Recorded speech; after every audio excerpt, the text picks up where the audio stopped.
जयदेवला पुस्तक 9वीं lecture number 26। ओम नमः सिद्धेभ्य। ओम नमः सिद्धेभ्य। ओम नमः सिद्धेभ्य। ओम शुद्धात्मने नमः। नमो अरिहन्ताणं, नमो सिद्धाणं, नमो आयर्याणं, नमो वज्रायणं, नमो लोहे सौवसाऊरं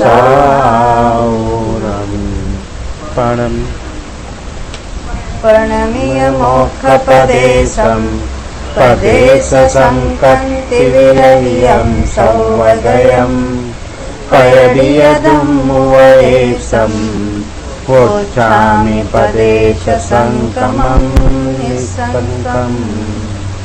यह श्री वीरसेनाचार्य श्री जयदेवला टीका है जो कषाय पाहुर तथा चूर्णी सूत्र ग्रंथों पर लिखी हुई है, जिनके कर्ता है गुणधर भट्टारक तथा यतिशव आचार्य, जिन्होंने भगवान महावीर के उपदेश के अनुसार इन ग्रंथों की रचना की है।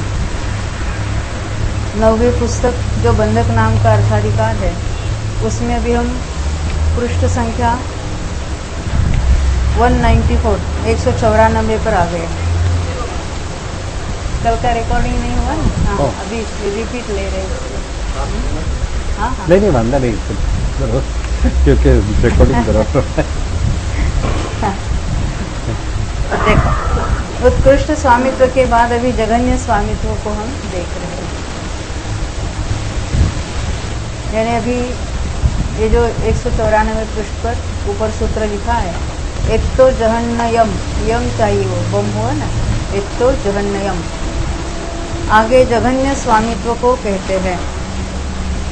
इससे आगे जघन्य स्वामित्व अधिकृत है। इस प्रकार यह वचन अधिकार की संभाल करता है। मिच्छत्तस्य जहन्नमो पदेश संकमो कस्य। अभी तक हम उत्कृष्ट देख के आए हैं, अब सब जगह क्षपित कर्मोंशिक वाले को याद करना पहले। तो मिथ्यात्व का जघन्य प्रदेश संक्रम किसके होता है? यह सूत्र सुगम है।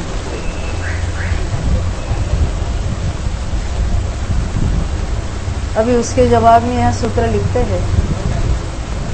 हाँ, अभी हम 195 पृष्ठ पर आ गए। सूत्र पढ़ेंगे पहले, फिर नीचे उसका अर्थ देखें।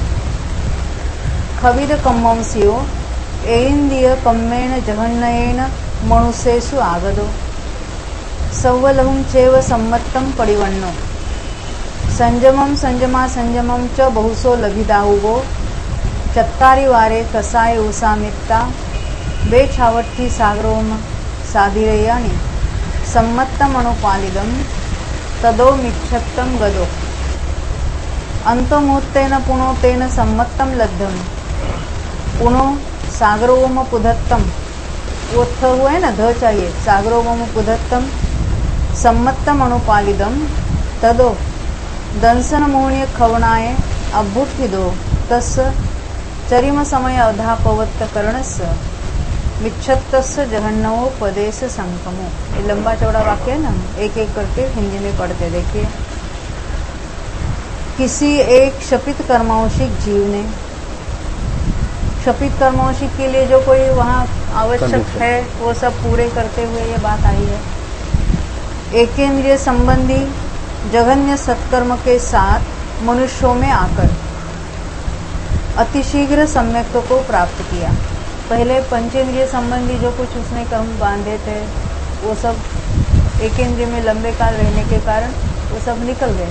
अब एकेंद्रिय संबंधी जघन्य सत्कर्म के साथ 195 पृष्ठ है। मनुष्यों में आकर अतिशीघ्र सम्यक्त्व को प्राप्त किया। अनेक बार संयम और संयमा संयम को प्राप्त किया, क्योंकि जब जब संयमा संयम प्राप्त करता है, ये गुण श्रेणी निर्जरा भी होती है, अधिक द्रव्य निकल जाता है। 195 पेज। 4 बार कषायों का उपशम किया। साधिक 2 छाछर सागर काल तक सम्यक्त्व का पालन किया। अनंतर मिथ्यात्व में गया, पुनः अंतर्मूर्त में सम्यक्त्व को प्राप्त किया और सागर पृथक्त्व काल तक सम्यक्त्व का पालन किया। ये बात नहीं थी, क्योंकि अब तक हम तो 2 शास्त्र सागर इतना ही पढ़ के आए हैं। अभी अंतर्मूर्त में फिर सम्यक्त्व प्राप्त करके सागर पृथक्त्व तक भ्रमण किया उसने, ये पालन किया सम्यक्त्व का। अनंतर दर्शन मोहनीय की, वो मोहन हुआ है, मोहनीय की क्षपणा के लिए उद्यत हुआ और अधः प्रवृत्त करण के अंतिम समय में विद्यमान उसके मिथ्यात्व का जघन्य प्रदेश संक्रम होता है। अधः प्रवृत्त करण यानी अभी अधः 3 करण मानता है मिथ्यात्व की क्षपणा के लिए, उसमें अधः प्रवृत्त करण चल रहा है, तब तक उसका कौन सा संक्रमण हो रहा है? लक्ष्मी गण। हाँ, यहाँ पर विद्या संक्रमण चल रहा है उसका अंतिम समय, उसके बाद गुण संक्रमण शुरू होगा।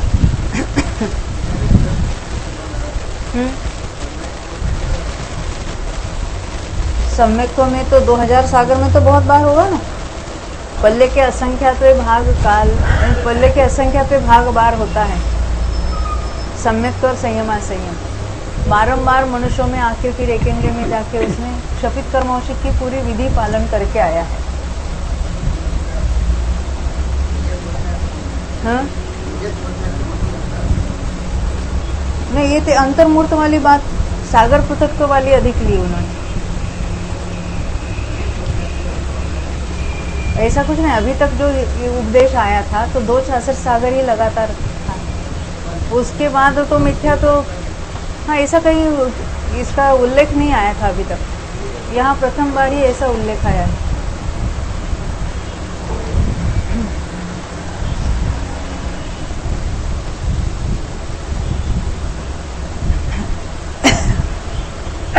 देखो अभी इसी पर चर्चा है। अब इस सूत्र का अर्थ कहते हैं यथा, यहाँ पर क्षपित कर्मौषिक पद के निर्देश का फल शेष कर्मौषिकों का निषेध करना है। प्रेरणा बेन, शेष कर्मौषिक कौन कौन है? हाँ, हाँ, बहुत अच्छा। हाँ, घोलमान, बहुत अच्छा। ये 4 प्रकार के होते हैं ना, एक क्षपित कर्मौषिक, दूसरे बाजू गुणित कर्मौषिक, और दोनों के बीच वाले क्षपित घोलमान और गुणित घोलमान। मानव घोलमान, योगों में भी होता है ना ये घोलमान योग, या इसको घोटमान भी कहते हैं। और एक शब्द आया था पूरित कर्मौषिक, यानी जिसने अधिक से अधिक उस विशिष्ट प्रकृति का ग्रहण किया है, उसको कहते हैं। एकेंद्रिय संबंधी जघन्य सत्कर्म के साथ इस वचन से भव्यों और अभव्यों के क्षपित कर्मौषिक का साधारणभूत लक्षण कहा गया है। क्या कहना चाहते हैं? ये जो एकेंद्रिय में जो जघन्य बनाया है, तो भव्य हो या अभव्य हो, ये उसका एकेंद्रिय में जघन्य हुआ है। इससे जघन्य कहाँ होता है? तो क्षपणा में होता है। तो अन्यथा वो तो संगी पंचेंद्रिय भी हो या अन्यत्र यानी जब तक क्षपणा शुरू नहीं की है तब तक सभी जीवों के लिए जघन्य एकेंद्रिय में होता है। तो ये दोनों के लिए साधारणभूत कहा यहाँ पर, क्योंकि जो सूक्ष्म एकेंद्रियों में 6 आवश्यकों से विशुद्ध क्षपित क्रिया के साथ एकेंद्रियों में भी विशुद्धि है कि नहीं वहाँ पर? हाँ तो है ना। उल्टा तो पंचेंद्रिय आदि में तो संकलेश ज्यादा है। देखो हमने जो बंध के भी देखे थे, एकेंद्रिय के जो बंध योग्य जो रेंज थी उससे द्विंद्रियों की उसके ऊपर पाई जाती, क्योंकि एकेंद्रियों की कितनी है? उत्कृष्ट बंध तो सागर का है। अभी मिथ्यात्व की बात करें, और जघन्य में जघन्य बंध कितना होता है? पल्ले का संख्यात्वा भाग कम, सागर में संख्यात्वा द्विंद्रियादि के लिए, और एकेंद्रिय के लिए पल्ले का असंख्यात्वा भाग कम। ये द्विंद्रियादि, सॉरी एकेंद्रिय में द्विंद्रिय की रेंज कितनी है? 25 सागर उत्कृष्ट है, और उसमें पल्ले का संख्यात्वा भाग कम, ये जघन्य। इंद्रिय के लिए 50 सागर में 50 सागर और पल्ले का संख्यात्वा, पल्ले का संख्यात्वा, सर्वत्र पल्ले का संख्यात्वा लगाना। चतुरिंद्रिय में 100 सागर, असंगी में 1000 सागर। और संगी पंचेंद्रियों में कितनी रेंज है अभी मिथ्यात्व की? अंतकोड़ा कोड़ी 70 कोड़ा कोड़ी उत्कृष्ट और जगन्य अंतकोड़ा अंतकोड़ा कोड़ी से। ये तो हमने स्थिति की बात है। अब यहाँ तो प्रदेशों की भी बात होगी, तो जहाँ यह प्रदेश भी यहाँ कम लिए जाएंगे क्योंकि इसका योग भी कम है कंपैरेटिवली, और यहाँ विशुद्धि के कारण भी उसके स्थिति कांड घात निर्जरा आदि सब हो जाते हैं। कि जिसने त्रस्थिति पूरी की है साधिक 2000 सागर काल की, वो क्या एक ही भाव एकेंद्री में जाएगा और वापस ट्रस्ट में आ सकता है? एक ही भाव यानी अधिक अगर एकेंद्रीय में रहना है तो वो पूरा करके गया है, परंतु वो एकाध भाव में नहीं आ सकता ऐसी बात नहीं है। नहीं, फिर जिसने भी हमने 2000 गुणित सागर कर्मौशिक में लिया। नहीं बराबर है, दो पर तीन साधिक एकेंद्रीय के 2000 भाव सागर कर जो त्रस्त स्थिति के साथ रहा है हाँ, वो तो वो एक, लंबे काल तक एकेंद्रीय में रह सकता है। पर वो एक भाव के पश्चात भी आ सकता है वापस। हाँ आ सकता है। रस का अंतर कितना है तो एक क्षुद्र भाव किया, परंतु आपका तो प्रश्न ऐसे कि उसने पूरे साधिक 2000 सागर त्रस्त में रहा है, तो एकेंद्रीय में उत्कृष्ट रहने वाला जो जीव है वो पूरी स्थिति करके गए ऐसा लेना, उल्टा रूल नहीं बनाना इसका। नहीं आ सकते वो बात नहीं है। फिर भी हमने गुणित कर्मौशिक में क्या लिया था, त्रस्त स्थिति पूरी करके गया था और पीछे वापस और वहाँ तो दो तीन एकेंद्रीय के 2-3 भोग किए उसने, हाँ, एक और भोग से वापस आ नहीं गया। लिया।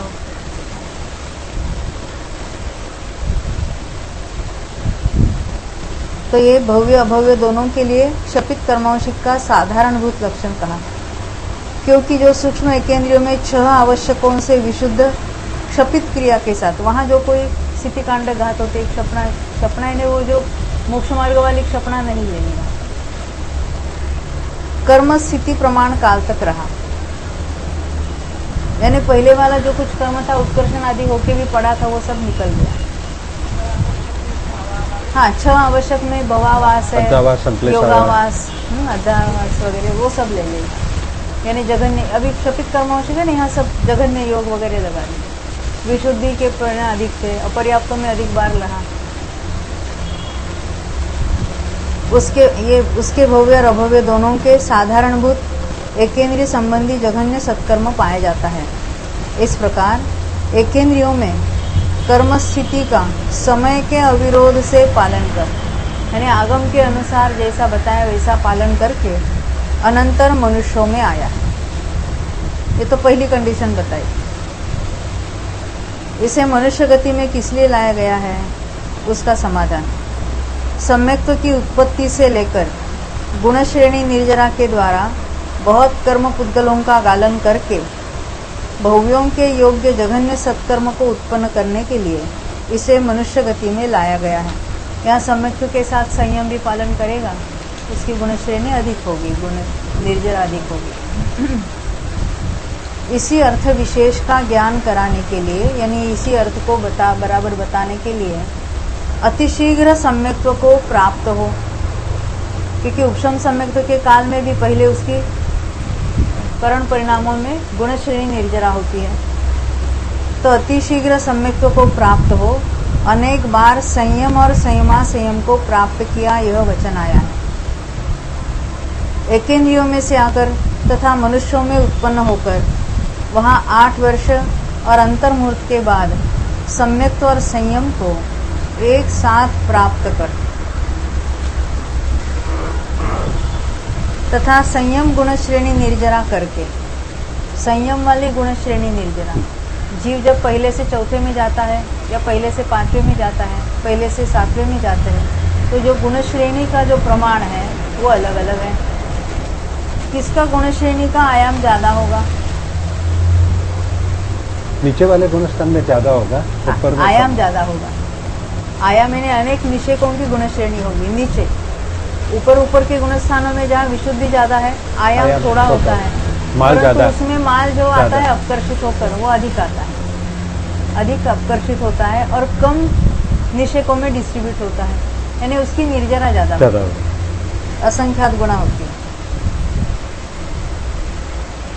तो संयम गुण श्रेणी निर्जरा करके अनंतर क्रम से पल्य के असंख्यातवे भाग बार सम्यक्त्व संयमासंयम और अनंतानुबंधी के विसंयोजना रूप कांडकों को करके, कांडक ने इतनी बार वो होता है तो इतनी बार उसको करके, तथा कुछ कम 8 संयम कांडकों को करके।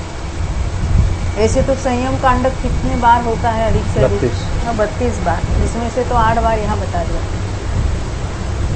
गुण श्रेणी निर्जरा के व्यापार द्वारा पल्ले के असंख्यात वे भाग प्रमाण काल तक स्थित रहा, यह उक्त कथन का तात्पर्य है। अभी ये तो एक भव की बात नहीं है, इसमें अनेक बार ये धारण किया, ये बात बताना चाहते हैं। 4 बार कषायों का उपशम किया इत्यादि सूत्र वचन द्वारा भी वो करना ब। कषायों के 4 ही उपशम बार संभव है, अधिक नहीं, यह ज्ञान कराया गया। पूरे मोक्ष मार्ग में उपशम श्रेणी 4 ही बार कोई भी चढ़ेगा तो चढ़ेगा, उससे अधिक बार नहीं होता। इस प्रकार गुण श्रेणी द्वारा जिसने द्रव्य को जघन्य किया है, हमारा प्रकरण जघन्य प्रदेश सत्कर्म का है, तो उसने प्रदेशों के द्रव्य को पहले में पहले जघन्य बना दिया गुण श्रेणी के द्वारा, अधिक उसका द्रव्य निकल गया।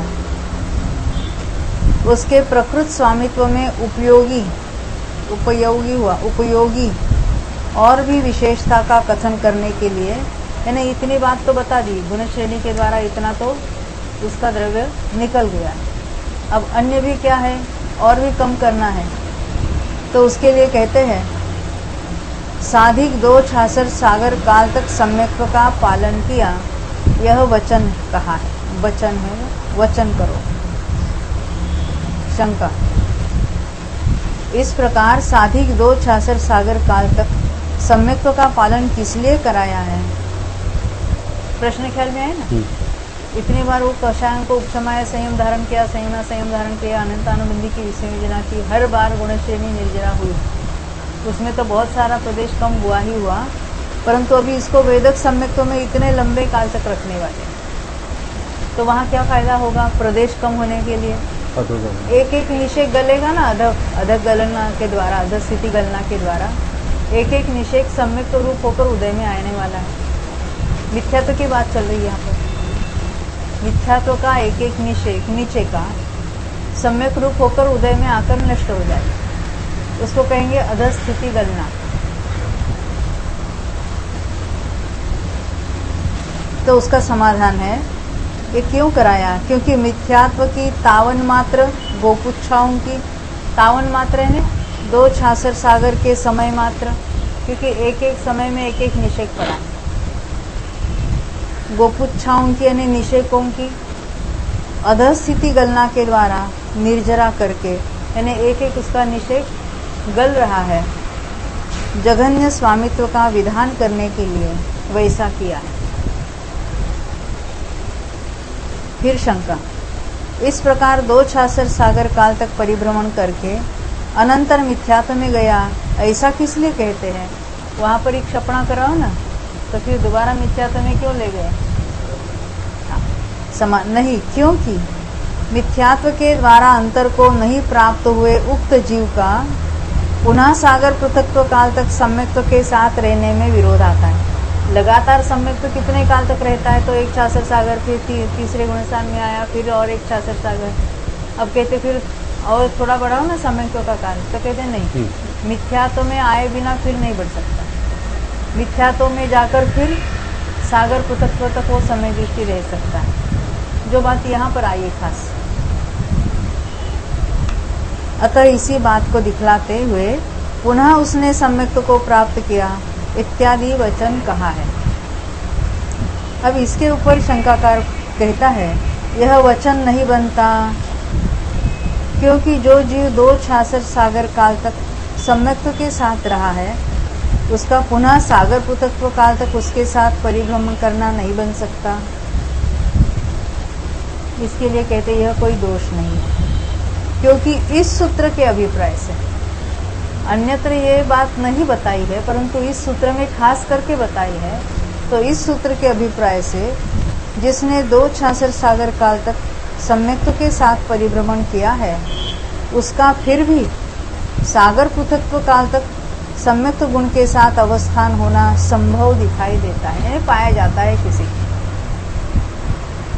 प्रकृत में प्रदेश विभक्ति विषयक स्वामित्व सूत्र के साथ इस सूत्र का विरोध है, ऐसी आशंका करना ठीक नहीं है, क्योंकि कोई एक सूत्र दूसरे सूत्र का विरोध नहीं करता, क्योंकि उससे भिन्न उपदेश के दिखलाने के लिए यह सूत्र प्रवृत्त हुआ है।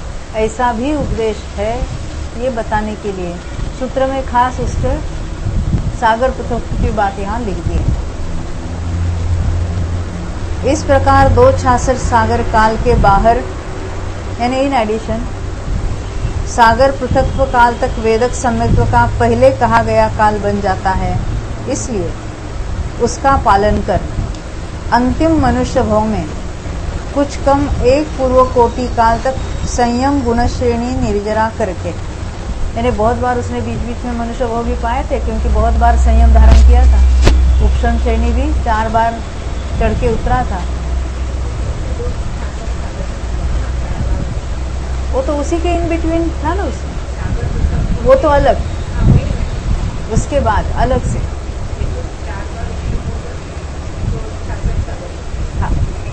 हाँ, अभी सागर पुत्रोक्ति के बाद जब अंतिम भव है अभी उसका मनुष्य में लाया। अंतिम भव क्यों? ये क्षपणा करने वाला है, वही किया ना कि उसके एक एक निषेध गल गया। वो निषेध जो गल गए हैं उसका प्रमाण बढ़ाने के लिए सागर पृथक्त्व की बात और बढ़ाई है। हाँ? पृथक्त्व सागर यानी कुछ सागर, हम पृथक्त्व की संख्या गिनी चुनी ऐसा कहते 3 से 9, जब नहीं कहिए तो 3 से 9। वैसे पृथक्त्व में हम बहुत सारी पृथक्त्व संख्या। हाँ,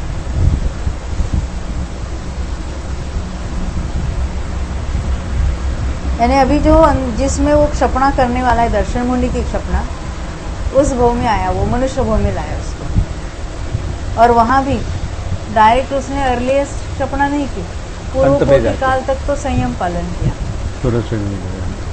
गुणश्रेणी निर्जरा की, और पश्चात अनंतर दर्शनमुखी क्षपणा के लिए उद्यत हुआ। अभी शुरुआत होने वाली है दर्शनमुखी क्षपणा की। इस प्रकार दर्शनमुखी क्षपणा के लिए उद्यत हुए जीव के अधः प्रवृत्त करण के अंतिम समय में प्रवृत्त हुआ, यानी उसने 3 करण परिणाम मान लिए। पहला है अधः प्रवृत्त करण, फिर अपूर्व करण और अनिवृत्ति करण मिथ्यात्व की क्षपणा में, क्योंकि ऐसे 3 करण अनंतानुबंधी की विषय योजना में भी मानता है, परंतु विषय योजना इज रिवर्सिबल।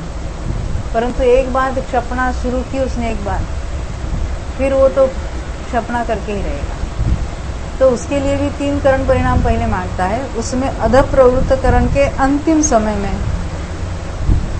मिथ्यात्व का जघन्य प्रदेश संक्रम होता है। इस प्रकार स्वामित्व का अभिसंबंध करना चाहिए, यानी उनका स्वामित्व समझना चाहिए, उसका कनेक्शन उसका, क्योंकि उस समय उसके अधः प्रवृत्त संक्रम के देखो यहाँ विद्या संक्रमण चाहिए।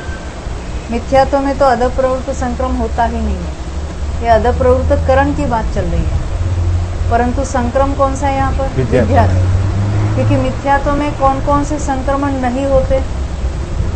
उद्वेलना और अधः प्रवृत्त। देखो ऊपर भी देखो कहीं, यहाँ लिखा ना एवं च, नीचे से 6ठी लाइन, दंसन मोह खवनाय अभ्युठ्यस अधापवत्त कर्ण चरिम समये मिच्छत्तस्य जहन्न पदेश संकमो होइति सामित्ता ही संबंध, उसका संबंध है। तस्य ताधे विज्ञाद संकमेन, और यहाँ नीचे लिखा है अधः प्रवृत्त संक्रम के द्वारा, वो तो हाँ गलती है, वहाँ विद्यात कर लेना। विद्यात संक्रम के द्वारा जघन्य भाव सिद्धिये विपड़ी सेहा भावादो, जघन्य भाव की सिद्धि में किसी प्रकार का निषेध नहीं है, वो निषेध का ध भी ठीक करना। समझ में आया क्यों विद्यात किया यहाँ पर? विद्यात संक्रमण कब से था उसका? जब गुण श्रेणी निर्जरा कर रहा था संयम की, तब उसका कौन सा संक्रमण था? गुण श्रेणी संक्रमण, गुण संक्रमण ना, गुण, अच्छा तभी विद्यात संक्रमण। क्षपणा में गुण संक्रमण है, तब भी उसका विद्या संक्रमण ही चल रहा था। और वहां का विद्या संक्रमण और यहाँ का कुछ फर्क होगा कि नहीं होगा? यहाँ ज्यादा होगा कि नहीं होगा? देखो शंकाकार पूछ रहा है, यानी वो ऑर्डिनरी विद्या संक्रमण कर रहा था चौथे गुणस्थान वाला, कोई छठे सातवें में करता है और ये अधः प्रवृत्तकरण के अंतिम समय में करता है। हाँ। तो उसमें कुछ डिफरेंस होगा कि नहीं होगा? होगा। अभी शंकाकार पूछता है होगा तो अधः प्रवृत्तकरण के अंतिम समय से ऊपर स्वामित्व का कथन यहाँ पर क्यों नहीं किया? ये तो अपूर्वकरण की अपेक्षा से बात है ना। नहीं, क्योंकि वहां पर गुण संक्रम का प्रारंभ हो जाने से संक्रम द्रव्य का जघन्यपना नहीं बनता। वहां एट ए टाइम संक्रमित होने वाला द्रव्य ज्यादा है, भले प्रदेश विभक्ति कम हुए उसके आगे, परंतु उसमें से एट ए टाइम जो संक्रमित होता है वो ज्यादा है। अपना विषय तो प्रदेश संक्रम का है। फिर शंका, ऊपर नहीं हो सकता तो इसके पहले बताना था। तो नीचे अधः प्रवृत्तकरण की विशुद्धि से अनंत गुणी हीन विशुद्धि होती है। जैसे सामान्य से संयम चल रहा है या चौथा पांचवा गुणस्थान है, वहां भी इसका विद्या संक्रमण हो रहा है, वहां विशुद्धि तो बहुत कम है, यहाँ अनंत गुणी अधिक हुई है, तो वहां पर अधः प्रवृत्तकरण, अतः अधः प्रवृत्तकरण जघन्य हो जाएगा। यहाँ पर भी अधः प्रवृत्तकरण कहा है, यहाँ भी विद्या संक्रमण होना चाहिए। देखो जरा ऊपर नीचे से तीसरा, हेठा तरीही अधापवत्तकरण विसोहिदो, यानी अधः प्रवृत्तकरण की विशुद्धि से अनंत गुणहीन विसोही विज्ञात संक्रमो जघन्य हो दी। विद्या संक्रमण जघन्य होना चाहिए था। शंका में भी गड़बड़ है, अतः विद्या संक्रमण जघन्य हो जाएगा, ऐसा चाहिए। यहाँ भी अधः प्रवृत्तकरण लिखा ना, वहां विद्या संक्रमण लिखना चाहिए। संक्रमण लिखा है सब जगह, हम उसी को संक्रमण कहते हैं। संक्रम और संक्रमण एक ही है। समझ में कहा भूल सुधारने, ये मिल गई नहीं क्यों? नीचे अधः प्रवृत्तकरण की विशुद्धि, ये प्रश्न ख्याल में आया? हाँ। अधः करण में जहाँ 3 करण शुरू होते हैं तो विशुद्धि अनंत गुणी बढ़ती चली जाती है। अधः करण में भी अनंत गुणी बढ़ती बढ़ती अंत समय में मैक्सिमम विशुद्धि हुआ है उसका। अभी गुण संक्रमण शुरू नहीं हुआ है, फिर भी विशुद्धि बहुत ज्यादा हुई है। तो इसका प्रश्न ऐसा है कि हमें जघन्य प्रदेश संक्रम चाहिए, तो जहाँ जघन्य विशुद्धि होगी, यहाँ विशुद्धि ज्यादा है, तो इसके पहले जब विशुद्धि कम थी तब प्रदेश संक्रम जघन्य होना चाहिए था, आपने भी कहा था ना। हाँ, तो उसके लिए कहते हैं ऐसी आशंका नहीं करनी चाहिए, क्योंकि विद्या संक्रम परिणाम विशेष की अपेक्षा न करके होता है। परिणाम अधिक विशुद्ध है या कम विशुद्ध है, इससे कुछ लेना देना नहीं है। वो विद्या संक्रम उसके भागार के प्रमाण में होता है, तो भागार तो उसका फिक्स है। हाँ, पर द्रव्य कम होता है। गुण संक्रमण में भागार चेंज होते चला जाता है, विशुद्धि के अकॉर्डिंगली भागार चेंज होता है। यहाँ पर भागार उतना ही रहेगा और द्रव्य हर समय कम हो रहा है, द्रव्य की अपेक्षा ये लाभ अधः प्रवृत्तकरण के अंतिम समय में विद्या संक्रमण मिनिमम बताया। प्रश्न ख्याल में है ना इसका प्रश्न और उसका उत्तर? उसके विशुद्धि के कारण विद्या संक्रमण में भागाहार में कोई चेंज नहीं होता। शंका, यह किस प्रमाण से जाना जाता है? इसी सूत्र से जाना जाता है, क्योंकि सूत्र इटसेल्फ उसका प्रमाण है। तथा अंतर्मुहूर्त काल तक होने वाली गुण श्रेणी निर्जरा के लाभ का संग्रह करने के लिए अधः प्रवृत्तकरण के अंतिम समय में स्वामित्व का कथन संयुक्त है, ऐसा हम समझते हैं। आचार्य कह रहे, क्या कहते हैं? क्या लाभ हुआ?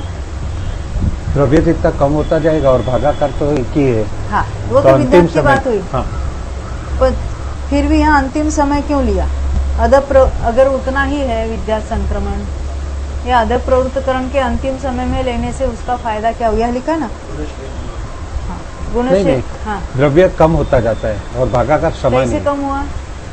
कि प्रति समय जो द्रव्य संक्रमित होता है उतना द्रव्य तो कम हुआ, तो अधः प्रवृत्तकरण के उतना ही अंतिम नहीं लेना है, उतना तो द्रव्य बहुत कम है। यहाँ गुण श्रेणी हो रही है, अधः प्रवृत्तकरण में गुण श्रेणी चल, गुण संक्रमण नहीं है, हाँ, गुण श्रेणी अधिक चल रही है, गुण श्रेणी निर्जरा अधिक हो रही है। देखो हमने गुण श्रेणी निर्जरा के स्थान देखे, असंख्यात गुना, असंख्यात गुना 10 स्थान तत्वार सूत्र में। बोलो कौन कौन से, कुछ तो बोलो। प्रथम ऑप्शन सम्यक पहला है प्रथम ऑप्शन सब, विषयना, फिर श्रावक है, श्रावक को, फिर संयम है, संयम है, पीछे अनंतानुबंधी की विषयना है, क्षपणा है, श्रेणी के सन्मुख होगा। हाँ, क्षपणा, क्षपणा है, फिर उसके श्रेणी के उपसम सन्मुख श्रेणी है, पीछे फिर श्रेणी में शांत से। दशा है, क्षपक श्रेणी है, अक्षीण मोह गुण स्थान है, फिर सहयोगी वगैरह। तो वैसे गुण श्रेणी यहाँ क्या कहा कि जब दर्शन मोह की क्षपणा होती है, यानी उसके लिए जो अधः प्रवृत्तकरण मांडा है, पर विशुद्धि की अनंत गुना बढ़ना अधः प्रवृत्त से ही शुरू होता है, परंतु वहाँ गुण संक्रमण नहीं हो रहा है, तेजाब संक्रमण हो रहा है, परंतु गुण श्रेणी हो निर्जरा रही हो रही है। है। गुण श्रेणी हो रही ना, गुण श्रेणी तो संयम की जो चली आ रही थी वो तो थी, यहाँ और बढ़ गया। इसलिए अधः प्रवृत्त के अंतर्मूर्त काल में जितनी गुण श्रेणी निर्जरा हो जाएगी उतना द्रव्य और हीन हो जाएगा, ये लाभ मिला उसे। फिर पढ़ेंगे समाधान, देखो एक प्रमाण तो बता दिया इसी सूत्र से, तथा अंतर्मूर्त काल तक होने वाली गुणश्रेणी निर्जरा के लाभ का संग्रह करने के लिए, यानी लाभ लेने के लिए, अधः प्रवृत्तकरण में जो गुणश्रेणी हो रही है, अधिक मात्रा में हो रही है, उसके कारण प्रदेश और घट गए। उसके लिए अधः प्रवृत्तकरण के अंतिम समय में स्वामित्व का कथन संयुक्त है, ऐसा हम समझते हैं। ये कहाँ संक्रमण कहा और कहाँ निर्जरा कहा, ये ख्याल में लेना है। यहाँ पर स्वामित्व के विषय भाव को प्राप्त हुए द्रव्य का प्रमाण इस प्रकार लाना चाहिए। स्वामित्व का विषय भाव यानी क्या है, यहाँ पर किसका स्वामी देख रहे हैं हम? जघन्य प्रदेश सत्कर्म का स्वामित्व, यानी वहाँ जघन्य में जघन्य प्रदेशों का संक्रमण चल रहा है। तो कितने प्रदेशों का संक्रमण हो रहा है? तो पहले कहेंगे तो जो पहले से वो था उसके पास समय प्रबद्ध, उसमें से कितना निकल गया है। तो निकल जाने का कारण क्या क्या होता है? मिथ्यात्व में से अन्य किसी रूप होके निकल गया। पहले एक इंद्रिय का समय प्रबद्ध लेके आया था, 1.5 गुना से गुणे, उसमें से कुछ उत्कर्षण हुआ था। उत्कर्षण में से जब सम्यक तो प्राप्त किया था, तो सम्यक समय मिथ्यात्व रूप से गुण संक्रमण हुआ था, उसमें उसका लॉस हो गया। लॉस है ना, उसके परमाणु अन्य प्रकृति रूप हो गए। उसके बाद क्या किया उसने? अंतर्मुक्त गुण श्रेणी, ये गुण श्रेणी बहुत बार की थी, वो सब उसमें ले लेना। गुण श्रेणी कहते वो सब जब हुई थी तब उसके गुण श्रेणी में वो सब संक्रमित हुआ। फिर गुण संक्रमण में लेना, गुण श्रेणी में नहीं। बाद में तो गुण श्रेणी नहीं होगी, गुण श्रेणी तो सम्यक तो प्राप्ति के पहले समय में होगी। उसके बाद क्या हुआ? 266 सागर काल तक उसमें एक निषेध गल गया। इस सब का हिसाब अभी करेंगे। देखो, यथा 1.5 गुणहानि से गुणित एकेंद्रिय संबंधी समय प्रबद्ध को स्थापित कर। कभी भी सत्ता में द्रव्य कितना है अगर पूछेंगे तो समय प्रबद्ध गुना 1.5 गुणहानि। ये गुणहानि कौन से कर्म की बड़ी है अश्विन भाई? गुणहानि कौन से कर्म की बड़ी है, कौन से कर्म की छोटी है? मिथ्यात्व तो सबसे बड़ी है, मिथ्यात्व की बड़ी है। अब क्या कहते हैं? गुण हानि, एक गुण आया, एक गुणा नहीं आया। अरविंद भाई मालूम नहीं? गुणहानि सभी कर्मों की एक सी रहती है। पहले का संख्या डिफरेंस किसमें होता है? नाना गुणहानि में। क्यों? स्थिति अलग अलग है। देखो, गुणहानि का आयाम सेम है। जहाँ 70 कोड़ा-कोड़ी की स्थिति बनती है तो नंबर ऑफ गुणहानियां ज्यादा होगी। जहाँ 30 कोड़ा-कोड़ी की होती है उससे कम होगी। नाना गुणहानि कम होगी। नाना गुणहानि में वेरिएशन है, और नाना गुणहानि जितनी उतनी बार 2 लिखकर गुणा करने पर अन्योन्य अभ्यस्त राशि आती है, उसमें भी वेरिएशन है, पर गुणहानि सभी कर्मों के लिए सेम है। ये एग्जैक्टली सेम होगी, पल्ले का बिल्कुल संख्या एग्जैक्टली सेम है। देखते हाँ। द्रव्य कितना है उसमें वो बात नहीं है, आधा होना ये महत्व की बात है। उसका जो पीरियड कितने समयों के बाद आधा होता है उसको गुणहानि आयाम। कहते हैं। गुणहानि का आयाम, तो गुणहानि का आयाम सभी कर्मों के लिए सेम है। ठीक है, कुछ कुछ चीजें ख्याल बाहर हो जाती है ना। नाना गुणहानि में और अन्योन्य अभ्यस्त राशि में वेरिएशन। अब द्रव्य में भी वेरिएशन जो होगा वो होगा। अब यहाँ क्या कह रहे, 1.5 गुणहानि से गुणित एकेंद्रिय संबंधी समय प्रबंध को स्थापित कर उसमें से उत्कर्षण को प्राप्त हुए द्रव्य की इच्छा करके उसका अंतर्मूर्त से भाजित अपकर्षण उत्कर्षण भागार रूप से स्थापित करना। यानी हमारे पास द्रव्य कितना है, तो एकेंद्रिय का समय प्रबंध है। समय प्रबंध यानी 100 और उसको 1.5 गुना हानि से गुना करो तो 100 गुना 12।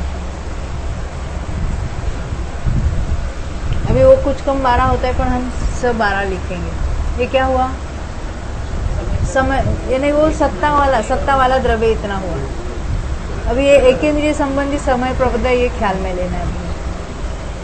अब उसमें से उत्कर्षण किया है, क्योंकि एकेंद्रिय में से निकल भी गया ना जो समय प्रबंध बांधा था। अब वो वहां से त्रस में आया है और वहां उसने उसकी अपेक्षा तो संक्लेश ज्यादा है त्रस में, तो वहां उसका कुछ तो उत्कर्षण भी हुआ है। तो यहाँ जो उत्कर्षण हुआ है वो कितना होता है एक समय में। उत्कर्षण अपकर्षण भागार को एक्चुअली और कहते हैं, वो लिखेंगे यहाँ उत्कर्षण वाला। उत्कर्षण भागार से भाग देंगे। इतना द्रव्य एक समय में उत्कर्षित होता, नहीं ऐड नहीं करना है। सत्ता में पड़ा है उसमें से इतना उत्कर्षित हुआ है, तो परंतु वो तो एक समय में करता है। ऐसा अंतर्मूर्त प्रमाण लेना है, इसलिए अंतर्मूर्त से गुणा करना है। उसके बदले उन्होंने क्या कहा है यहाँ पर, अंतर्मूर्त से भाग दिया है। अंतर्मूर्त से भाजित उत्कर्षण अपकर्षण भागार। क्यों अंतर्मूर्त से भाजित, क्योंकि भागार का भागार वो गुणकार होता है। इसको या भागार के नीचे लिखो या गुणकार में लिखो, एक ही बात है। तो इन्होंने ऐसा लिखा है कि अंतर्मूर्त से भाजित अपकर्षण उत्कर्षण भागार से भाग दे, उसको भागार रूप से स्थापित करो। यहाँ तक की बात ख्याल में आई। अब आगे, पुनः उत्कर्षित द्रव्य में से सागर पृथक्व अधिक 2 छासर सागर प्रमाण काल के भीतर गलकर शेष बचे हुए द्रव्य को लाने की इच्छा से। अभी जो यहाँ से वो 2 छासर सागर और सागर पृथक्व काल तक सम्यक दृष्टि रहा, तो उस सम्यक्त्व के काल में एक एक निश्चय गल गया उसका, और गलते गलते क्या हुआ, आगे चल के 2 छासर सागर और कुछ पृथक्व सागर है, और एक गुणहानि कितनी लंबी होती है, पल्ले के असंख्यात भाग कितने, तो इतने काल में उसका आधा आधा होता गया। तो जितनी बार आधा होता गया है उसको कहेंगे नाना गुणहानि। उतनी प्रमाण 2 लिखकर अन्योन्य अभ्यस्त राशि निकालेंगे हम आपस में गुणा करने पर, और उससे भाग देंगे, तो हमें जितना लॉस हुआ उस पर वो द्रव्य मिल जाएगा। तभी यहाँ लिखा ये लॉस का प्रमाण ये उत्कर्षित द्रव्य से भी क्यों निकाला, टोटल द्रव्य में से निकालना चाहिए। टोटल द्रव्य कितना रह गया, जो एकेंद्रीय प्रमाण जो था उसको 1.5 गुना से गुणा किया, नीचे नीचे के नीचे गल जाएंगे ना, ऊपर हम उत्कर्षित जो ऊपर है उसमें से ही लेना है। अच्छा, जिसकी स्थिति पूरी होनी आई है, वो तो नीचे तो हाँ, वो अपेक्षा नीचे तो गलते चले जाएंगे, और उत्कर्षित द्रव्य में से ये लेना है। नहीं, यहाँ पे यही बताया है ना कि पुनः उत्कर्षित द्रव्य में से सागर पृथक्व अधि 2 छासर सागर का प्रमाण काल के भीतर गल के शेष बचे हुए द्रव्य को लाने की इच्छा से। अभी ये हमारा जो द्रव्य है वो एकेंद्रीय संबंधी द्रव्य है। वहाँ पे शक्ति वो तो निकल जाता ना, इसीलिए वो उत्कर्षित होकर यहाँ पड़ा है। नहीं, पर एकेंद्रीय का द्रव्य भी पड़ा है, जो एकेंद्रीय का ही पड़ा है, पर बीच में बार बार उसको एकेंद्रीय में भी ले गए हैं। खाली एक बार का एकेंद्रीय का नहीं है, इसलिए क्योंकि इतनी बार वो संयमा पल्ले के असंख्यात भाग बार किया है, तो तो बीच में एकेंद्रिय में भी जाके आया हो सकता है वो। हमने पहले वो क्षपित कर्मौशिक वाले उसमें छठी भाग में देखा था, उसको अनेक बार लेके गए थे उसको। तो वहां जो उत्कर्षिक द्रव्य है उसमें से ये हिसाब चल रहा है, उसका हिसाब केंद्रीय का जो दीर्घ गुणादि प्रमाण जो समय प्रबत पड़ा था वो नहीं लिया है, उसी को लिया है, उसी में से उत्कर्षित द्रव्य लिया है, और उसी उत्कर्षित द्रव्य में से वो अंतर्मूर्त प्रमाण उसका उत्कर्षण हुआ है, उसी में से अभी जो लॉस हुआ है उसमें से ही कम किया है। वो कम करने के लिए ये बता रहे हैं कि उत्कर्षित द्रव्य में से सागर पृथक्त्व अधिक 2 छासर सागर प्रमाण काल के भीतर गलकर शेष बचे हुए द्रव्य को लाने की इच्छा से, यानी जो अभी बच गए ना वो संक्रमित होने वाला, इसलिए उसको लिया पहले। उस काल के भीतर जितनी नाना गुनहानी शलाकाएं हो, यानी उस काल के भीतर इतना द्रव्य निकल गया कि पहले आधा हो गया, फिर आधा के आधा हुआ, आधा का आधा हुआ, आधा का आधा हुआ, तो उतनी नाना गुणहानी गई। उनकी अन्योन्याभ्यस्त राशि को अन्योन्य अभ्यस्त राशि, यानी आपस में गुणा करने पर मिलने वाली राशि, यानी जो नाना गुणाने का प्रमाण है उतने 2 संख्या लिखना उतनी बार और उनका आपस में गुणा करना परस्पर में, उसको कहेंगे अन्योन्याभ्यस्त राशि। तो उसको भागाहार रूप से स्थापित करना। पहला भागाहार हमने उत्कर्षण अपकर्षण वाला लिया था, उसी के बाजू में लिखना है कौन सा भी अन्योन्याभ्यस्त राशि। उत्कर्षण भागाहार लिखा था और उत्कर्षण भागाहार को हमने अंतर्मूर्त से भाग दिया था। अब उत्कर्षण भागाहार के बाजू में लिखना अन्योन्याभ्यस्त राशि। कितनी नाना गुणानी, कौन सी अन्योन्याभ्यस्त राशि? नाना गुणानी, 2 छासर सागर और सागर पुत्रत्व। इस काल के भीतर जितनी गुणहानियां बीत गई है उसको यहाँ उसकी अन्योन्याभ्यस्त राशि लेना, लेके अन्योन्याभ्यस्त राशि निकालना और वो भागाहार रूप से स्थापित करना। इस प्रकार स्थापित करने पर स्वामित्व समय में, स्वामित्व समय हमारा अधः प्रवृत्ति का अंतिम समय, गलकर शेष बचा हुआ मिथ्यात्व का समस्त द्रव्य आता है।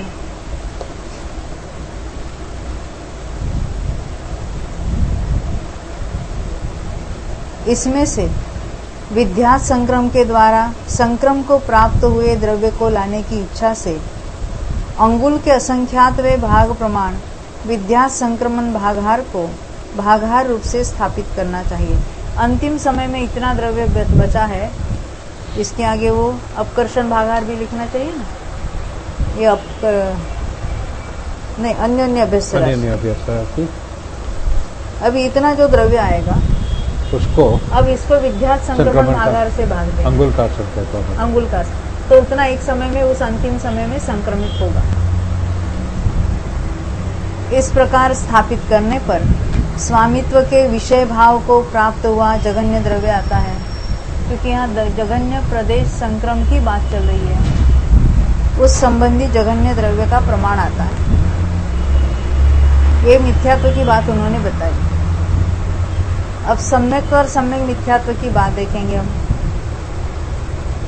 सम्मत्त सम्मा मिच्छत्ताणम जहन्नो पदेश संकमो कस्सा। मिथ्यात्व का तो क्षपित कर्मौशिक से लाया है, इतने बार सम्यक में रखा है और फिर लास्ट में क्षपणा के लिए अधः प्रवृत्तकरण के अंतिम समय में लिया। अभी सम्यक मिथ्यात्व में ऐसा ले सकते कि क्षपणा में वहां तो उसका उत्कृष्ट हो जाएगा, क्यों? मिथ्यात्व का द्रव्य सारा उसमें आ जाएगा, इसलिए वहां उसको नहीं ले सकते। तो जब सम्यक और सम्यक मिथ्यात्व का जघन्य देखना है तो उल्टा सोचना। विचरम कांडक की अंतिम कहाँ पर? उद्वेलना में सोचना, क्षपणा में मत सोचना। देखो ये अभी हम पढ़ेंगे कि सम्मत्त सम्मा मिच्छतानम जहनो पदेश संकमो कस्य। सम्यक और सम्यक मिथ्यात्व का जघन्य प्रदेश सत्कर्म किसके होता है? यह सूत्र सुगम है। एसो चेव जीवो मिच्छत्तम गदो तदो पलिदोमस्य असंख्य यदि भागम गंतुण। एसो चेव ने वो अधः प्रवृत्तकरण मानने के पहले पूर्व में अदब प्रवृत्त करण मानता तो नियम से क्षपणा कर देता। यही जीव जब कहते हैं, यही यानी करण मानने के पूर्व अवस्था वाला जीव, मिच्छत्तम गदो तदो पलिदो मस असंख्य यदि भागम गंतु न अपप्पो ने अपना अपना, क्योंकि सम्यक्त्व की अपनी और सम्यक मिथ्यात्व की अपनी। क्या दुचरिम ठिधि खंडयम चरिम समय उवेल्य माणयस तस् जहन्नम पदेश संकम। ये हिंदी में पढ़ेंगे जो जरा और आसानी से समझ में आएगा। यही जीव मिथ्यात्व में गया, अनंतर पल्य के असंख्यात वे भाग प्रमाण काल को बिताकर जब वह अपने अपने सम्यक्त्व का अपना द्विचरम कांडक और सम्यक मिथ्यात्व का अपना, क्योंकि सम्यक्त्व का तो पहले समाप्त हो जाएगी उद्वेलना, आगे पल्ले का असंख्यात्व भाग और बिताकर सम्यक मिथ्यात्व का नंबर आएगा, इसलिए अपना अपना कहा। अपने अपने द्विचरम स्थिति कांडक की अंतिम समय में उद्वेलना करता है, तब उसके उक्त कर्मों का जघन्य प्रदेश संक्रम होता है।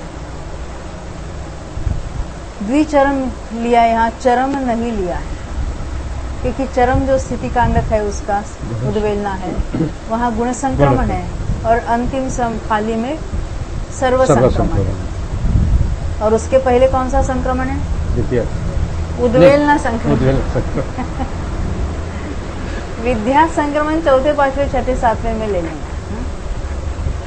और वो भी सम्यक प्रकृति में कभी नहीं होगा। देखो, यही अनंतर पूर्व कहा गया मिथ्यात्व के जघन्य स्वामित्व के अभिमुख हुआ।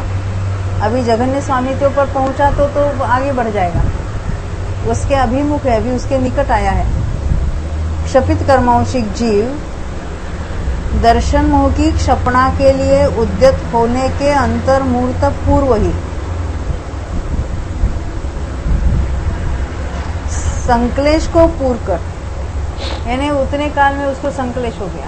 देखो परिणामों की विचित्रता, 4 बार उपसर्ग श्रेणी चढ़ाया, ये सब करके आया है, और अभी क्षपणा हो जाती है, नहीं इतना क्षपित कर्मौशिक रूप से आया है। खाली इसने संयम 8 बार किया है। संक्लेश को पूर्ण कर परिणामवश मिथ्यात्व में गया। तो सोच समझकर अगर परिणाम होते होंगे तो क्यों जाता? अनंतर अंतर्मूर्त में त के ऊपर रखा है, अंतर्मूर्त में उद्वेलना आरंभ करके, अंतर्मूर्त में क्यों कहा? हाँ प्रेरणा बेन, हाँ पहले अदब प्रवृत्त संक्रमण होता है, मिथ्यात्व में आते ही एक अंतर्मूर्त के लिए अदब प्रवृत्त भागाहार से भाग देने पर जो प्रमाण आता है उतना संक्रमित होता है, उसको कहेंगे अदब प्रवृत्त संक्रमण। और अंतर्मूर्त में उद्वेलना शुरू होती है, उद्वेलना आरंभ करके पल्ले के असंख्यात वे भाग प्रमाण काल को बिताकर जब अपने अपने द्विचरम स्थिति कांडक के अंतिम समय में उद्वेलना करने वाला हुआ, तब प्रकृत कर्मों का जघन्य स्वामित्व होता है। शंका, अंतिम उद्वेलना कांडक के अंतिम फाली के समय यह जघन्य स्वामित्व क्यों नहीं दिया? द्विचरम कांडक में क्यों दिया, अंतिम में क्यों नहीं दिया? नहीं, क्योंकि वहां पर सर्व संक्रम के द्वारा संक्रम को प्राप्त हुए सम्यक्त्व और सम्यक मिथ्यात्व का क्या करना, जघन्यपना होने में विरोध आता है। जहाँ सर्व संक्रम है वहाँ उन परमाणुओं का प्रमाण बहुत ज्यादा है। उसके पहले भी गुण संक्रम था। शंकाकार पूछ रहे, देखो तो अंतिम स्थिति कांडक की द्विचरम आदि फालियों के समय, अंतिम फाली को छोड़ दो, द्विचरम त्रिचरम ऐसा उल्टे क्रम से पहली दूसरी तीसरी और लास्ट बट वन फाली तक क्यों नहीं कहा? तो उस समय प्रकृत जघन्य स्वामित्व का कथन करना चाहिए था। समाधान, ऐसी आशंका करना ठीक नहीं है, क्योंकि वहां पर भी गुण संक्रम संभव होने से जघन्यपना नहीं बन सकता। जघन्यपना ये उद्वेलना में होता है, वहां पर नहीं बनता। यहाँ पर जघन्य स्वामित्व के विषय भाव को प्राप्त हुए। क्या विषय भाव है? जघन्य प्रदेश संक्रम, उसके द्रव्य के प्रमाण का अनुगम करना चाहिए। यथा, ये तथा लिखा है, यथा दो छासर सागर प्रमाण काल के प्रारंभ में प्रथम सम्यक्त्व को उत्पन्न करके, प्रथम सम्यक्त्व ने तो प्रथम ऑप्शन सम्यक्त्व जो मिथ्यात्व के 1.5 गुणहानि प्रमाण एकेंद्रिय संबंधी समय प्रबद्धों में से गुण संक्रमण भागार के द्वारा सम्यक्त्व और सम्यक मिथ्यात्व के ऊपर द्रव्य संक्रमित होता है, उसमें से उत्कर्षण को प्राप्त हुए द्रव्य के प्रतिभा की इच्छा से, यहाँ द्रव्य लाना है ना, तो यहाँ क्या होता है, जब सम्यक्त्व प्राप्त किया तो मिथ्यात्व का द्रव्य सम्यक्त्व और सम्यक मिथ्यात्व रूप से गुण संक्रमित होगा। उसका प्रमाण निकालने के लिए पहले क्या करेंगे, तो वो उत्कर्षण वाले द्रव्य का प्रमाण निकालेंगे। तो अंतर्मूल से भाजित अपकर्षण उत्कर्षण भागार से गुणित गुण संक्रमण भागार को, जैसे हमने पहले देखा था, कौन सा, अंतर्मूल से भाजित अपकर्षण उत्कर्षण भागार से गुणित, यहाँ अन्य अभ्यस्त राशि लिया, वह हमको गुण संक्रमण लेना है, क्योंकि हम अलग सम्यक्त्व का पहले सम्यक्त्व के परमाणु कितने निकले हैं उसकी बात चल रही है यहाँ पर। तो यहाँ गुण संक्रमण से भाग देंगे। फिर से ये सब आ रहा है, तो एकेंद्रिय संबंधी मिथ्यात्व का समय प्रबद्ध है, उसमें से उत्कर्षण हुआ द्रव्य इतना लिया, अंतर्मूल से भाजित अपकर्षण उत्कर्षण भागा, ये क्या है, ये तो मिथ्यात्व का द्रव्य।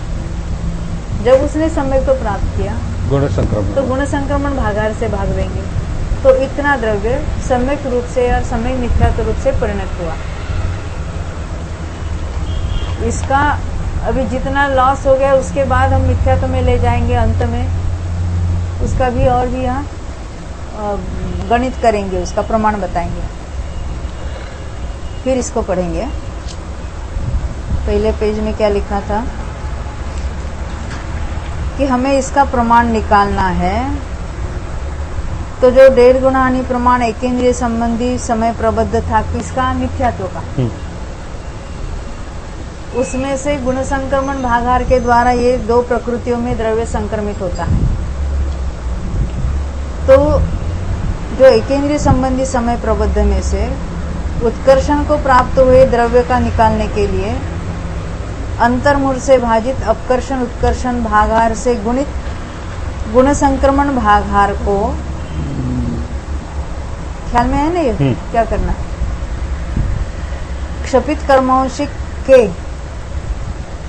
के बराबर दिख रहा है, क्षपित कर्मांशिक के कर्म स्थिति के, यहाँ भी के करना, भीतर संचित हुए संचय के भागार रूप से स्थापित करना चाहिए। किसका भागार बनाना इन दोनों को, कि क्षपित कर्मांशिक जीव के कर्म स्थिति के भीतर जितना कर्म संचित हुआ है, इसी को एकेंद्रिय संबंधी कहा था, उसके भागार रूप से किसको स्थापित करना, जो हमने यहाँ देखा है अंतर्मूल से भाजित उत्कर्षण अपकर्षण भागार, और उसी के बाजू में लिखना यहाँ गुण श्रेणी गुण संक्रमण भागार, गुण श्रेणी नहीं, गुण संक्रमण भागार।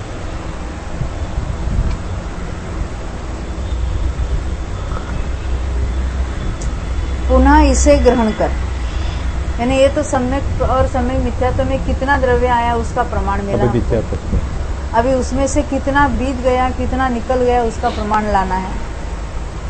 2 छासर सागर और सागर पृथक्त्व काल के भीतर अधस्थिति गलना के द्वारा द्रव्य गलित हुआ। ये ख्याल में आ रहे हैं ना क्या, पहले प्रथमोपशन सम्यक्त्व प्राप्त किया, तो जैसे हमने उत्कर्षण भागार से भाग दिया था अंतर्मूल से भाजित, और गुण संक्रमण से भी भाग दिया, तो इतना द्रव्य सम्यक प्रकृति रूप हुआ। अब जब सम्यक्त्व की प्रकृति तैयार हुई है सम्यक मिथ्यात्व की, 2 छाछर सागर काल बिताया सम्यक में, तो एक एक निषेक गल गया अधस्थिति गणना के द्वारा। तो उसमें कितनी बार गुणहानि निकली, उसका प्रमाण से अन्योन्य भ्रष्ट राशि निकालेंगे। तो कहते हैं यहाँ पर 2 छाछर सागर और सागर पृथकत्व काल के भीतर अधस्थिति गणना के द्वारा द्रव्य गलित हुआ है, इसलिए उस काल के भीतर नाना गुणहानि शलाकाओं की, उसमें जितनी नाना गुणहानि शलाका हुई है उसकी अन्योन्य भ्रष्ट राशि को इसके भागाहार रूप से स्थापित करना, यानी इसी के आगे क्या लिखना है, अन्योन्य भ्रष्ट राशि। ये गुण संक्रमण जहाँ लिखा था ना भागाकार में, इसी के आगे लिखना अन्योन्य भ्रष्ट राशि। तो जो निकल गई है उसका भी प्रमाण निकलेगा अपने का, जो बची है उसका प्रमाण निकलेगा। पुनः अभी उसके बाद क्या है, एक तो सम्यक्त्व के काल में अधस्थिति गणना हुई, बाद में इतने पल्ले के असंख्यात भाग काल तक उसकी उद्वेलना होती गई। पुनः दीर्घ उद्वेलना काल के अंत में उद्वेलना संक्रम के द्वारा स्वामित्व उत्पन्न हुआ है, इसलिए उद्वेलना काल के भीतर प्राप्त हुई नाना गुणहानि शलाका, जो पल्ले का असंख्यात भाग प्रमाण उद्वेलना काल गया है, उसमें भी जितनी कोई नाना गुणहानि शलाका मिली है, कितनी बार आधा आधा आधा हुआ उद्वेलना होते होते उसकी अन्योन्य भ्रष्ट राशि को उससे भाग देंगे। और किसको, उद्वेलना भागाहार को उसके भागाहार रूप से स्थापित करना चाहिए। उद्वेलना भागाहार इसलिए कि अंतिम समय में हमें उसका प्रमाण निकालना है। पहले ये सारा जो गणित किया है, हिसाब किया है, कितना द्रव्य उस पॉइंट पर बचा था, अभी जितना बचा था उसको उद्वेलना भागाहार से भाग देंगे तो उतना उस समय संक्रमित होगा, द्रव्य संक्रमित होगा। उद्वेलना संक्रम का अंतिम पॉइंट कौन सा, द्विचरम स्थिति कांडक की वो अंतिम पाली। इस प्रकार स्थापित करने पर, यानी वो उद्वेलना भागाहार भी वहीं पर लिखना, प्रकृत स्वामित्व के विषय भाव को प्राप्त हुआ। कौन सा विषय चल रहा है, जघन्य प्रदेश संक्रम, जघन्य द्रव्य उत्पन्न होता है, ऐसा यहाँ पर ग्रहण करना चाहिए। प्रदेश विभक्ति की बात नहीं है। जघन्य प्रदेश कहाँ पर होगा, वो उद्वेलना का अंतिम समय बिल्कुल, यानी वो आवली में प्रवेश कर चुका, अभी एक निषेक बाकी है, तब जघन्य प्रदेश सत्कर्म कहेंगे, यहाँ पर नहीं। ये बात सम्यक और सम्यक मिथ्यात्व की एक साथ बताई है, परंतु उसका स्वामित्व है जो अलग अलग समयों में अपने अपने अंतिम स्थिति कांडक के समय हो, चरम समय, द्विचरम स्थिति कांडक का अंतिम समय। अनंतानुबंधिनम जघन्योपदेश संक्रमो कस्य, अनंतानुबंधियों का जघन्य प्रदेश संक्रम किसके होता है, यह सूत्र सुगम है। अब यहाँ पर भी क्षपित कर्मोंशिक को लाना है, जो एकेंद्रिय संबंधी सत्कर्म के साथ त्रसों में आया, ऊपर ऊपर पढ़ना, हाँ लंबा है ना। ऐन्द्रिय कम्मेन जहन्नयेन तसेसु आगदो, संजमम संजमा संजमम च बहुसो लद्धुन चत्तारि वारे कसाय उपसामित्ता तदो ऐन्द्रियेषु पलिदोमस असंख्येद्यदि भाग मच्छिदो, यानी वो 4 बार उपसमा कर फिर एकेंद्रिय में गया है। जाव उत्सामय समय प्रबद्धा निगलिदाती, उपशमक संबंधी जो समय प्रबद्ध था वो एकेंद्रिय में जाकर वो इतना काल बिताकर उसने निर्जरित कर दिया। तदो पुनो तसेसु आगदो सवलहुम सम्मत्तम लब्धम, अनंतानुबंधिनो च विसंयोजिदो विसंयोजिदा पुनो मिच्छत्तम गंतुन अंतो मुहूर्तम संजोयेदून पुनो तेन सम्मत्तम लब्धम तदो सागरोवम। देखो बीच में एक बार उसको अनंतानुबंधी की विसंयोजना करके संयोजना कराई है, उसके पहले वाला वो सारा नष्ट करके आया। आप कहेंगे एकेंद्रिय में से आकर विसंयोजना ही करानी थी, अनंतानुबंधी नष्ट ही होने वाला था, तो इतने बार संयम संयमा संयम उपशम श्रेणी पे क्यों चढ़ाया? यहाँ तो नष्ट ही करने वाला है ना, वहाँ क्या कम करने से क्या फायदा मिला?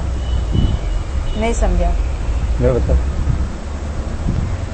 प्रेरणा पे, हाँ? मिथ्यात्व में आएगा तो उल्टा संक्रमण भी होगा ना, दूसरी प्रकृति का। हाँ, होगा तो वो द्रव्य कम करने के लिए हाँ, अन्य कषायों के जो परमाणु है चारित्र मुनि के, वो अनंतानुबंधी में संक्रमित हो गए। जब जब नीचे आता है तब तक यदि वो ज्यादा हो गए तो संक्रमण से इसमें ज्यादा आ जाएंगे, इसलिए उसको रोकने के लिए कम किया। क्योंकि अनंतानुबंधी इटसेल्फ अगर देखना है तो वो तो नष्ट ही होने वाली है। और अंतर्मूर्त में अभी जो बांधेगा उसको फिर 2 छाछर सागर काल तक सम्यक्त्व में रखा है। हम हिंदी में पढ़ेंगे और क्लैरिटी होगी। हाँ, तो कहते कि तदो सागरोम वे छावठियो अनुपालिदम 201 पृष्ठ पर तदो विसंजो एदु आढ़त्तो तस्स अधापवत्त कर्ण चरिम समय अनंतानुबंधिनम जहन्नो पदेश संकमो। देखो हिंदी में पढ़ेंगे अभी। जो एकेंद्रिय संबंधी सत्कर्म के साथ रसों में आया। यह जगन्य लिखना चाहिए, ऊपर जहन्य ना। हाँ, जगन्य एकेंद्रिय संबंधी जगन्य सत्कर्म के साथ। जगन्य सत्कर्म चाहिए, जहन्य न कम्मे न। एकेंद्रिय संबंधी जगन्य सत्कर्म के साथ रसों में आया।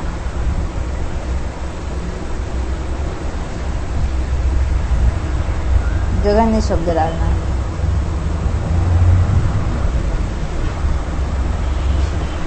यानी भले एकेंद्रिय में जाने के पहले वो पंचेंद्रिय संबंधी या त्रस संबंधी था, वहाँ इतना काल बीता है कि वो एकेंद्रिय संबंधी हो गया। कर्म स्थिति प्रमाण काल तक वहाँ घुमाया था ना उसको।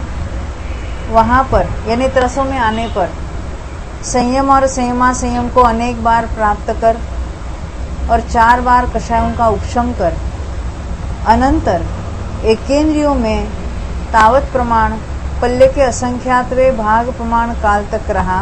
जब तक, क्यों इतना काल रखा? कि जब तक उपशामक संबंधी समय प्रबद्ध उनको गलाया। जैसे एकेंद्रिय में उसने पूर्व के त्रस संबंधी सबको गलाकर एकेंद्रिय संबंधी रखा था, अभी यहाँ उपशामक तक जितने उसने वहाँ मिथ्यात्व अवस्था में जो कुछ ग्रहण किया था उसको सबको गला, वो समय प्रबद्ध यहाँ गला है। अभी नया बंधेगा वो तो एकेंद्रिय का बांधेगा। पुनः त्रसों में आया तथा अतिशीघ्र सम्यक्त्व को प्राप्त कर अनंतानुबंधियों की विसर्जना की। अनंतानुबंधी तो सत्ता में से ही नष्ट हुआ है, यानी उसके प्रदेश कम करने की बात नहीं, नष्ट ही कर दिए। अब जो कुछ नया ग्रहण करेगा और जो कुछ संक्रमण से उसमें आएगा उतना उसका द्रव्य होगा। पुनः मिथ्यात्व में जाकर अंतर्मूर्त काल तक संयुक्त होकर पुनः उसने सम्यक्त्व प्राप्त किया। एक अंतर्मूर्त में ही प्राप्त किया। हाँ, शीघ्र। क्यों? अभी अंतर्मूर्त में अर्लीस्ट कम से कम काल में जब हो सकता है उतने कम काल में उसने सम्यक्त्व प्राप्त किया। क्योंकि जब तक अभी मिथ्यात्व में गया है संयोजना करके, उतने काल में उसने अनंतानुबंधी का ग्रहण किया है।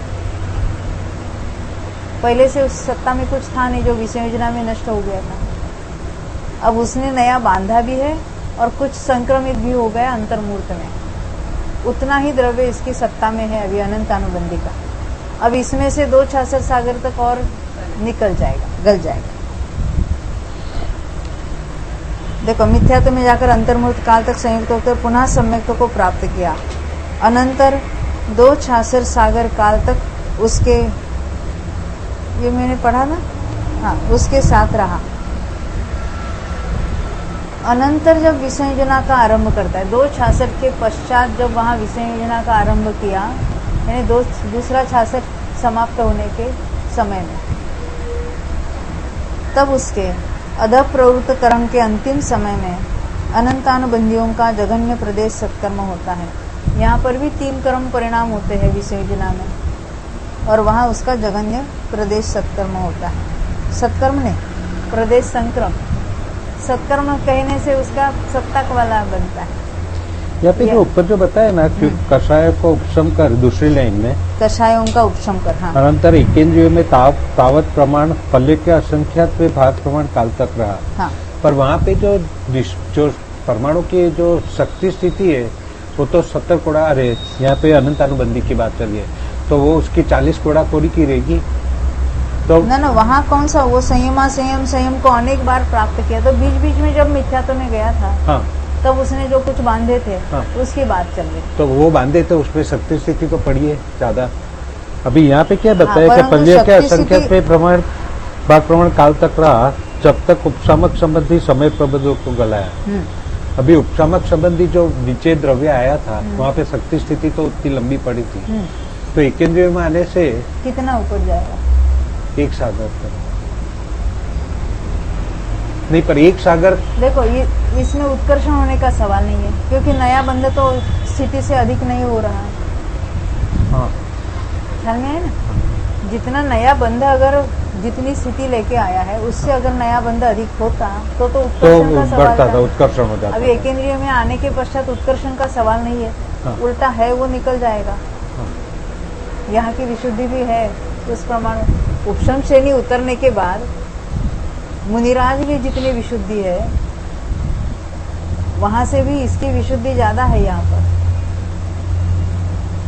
इसलिए उसको मनुष्य में नहीं रखते हुए एकेंद्रिय में ले गए, क्योंकि यहाँ उसके गलने वाले हैं सारे। क्योंकि वहां पर आते तो कितना नया बंध की तो है ही नहीं अनंतानुबंधी का। यदि वहां मिथ्यात्व में जाते तो नया बंध होता। हाँ, तो स्थिति बहुत बढ़ जाती। तो यहाँ तो नया बंध तो कम है, और जो ऑलरेडी है वो तो गल रहा है। ये गलने की मुख्यता से यहाँ एकेंद्रिय में ले गए। पल्ले के असंख्यात भाग काल तक एकेंद्रिय के योग्य स्थिति होती गई, तो बहुत सारा माल निकल गया ना, गल गया वो सारा। क्योंकि हर समय नया बंध तो कम हो रहा है, और पुराने जितने अधिक स्थिति वाले हो गए वो तो स्थिति कांड घात होते रहते एकेंद्रियों में।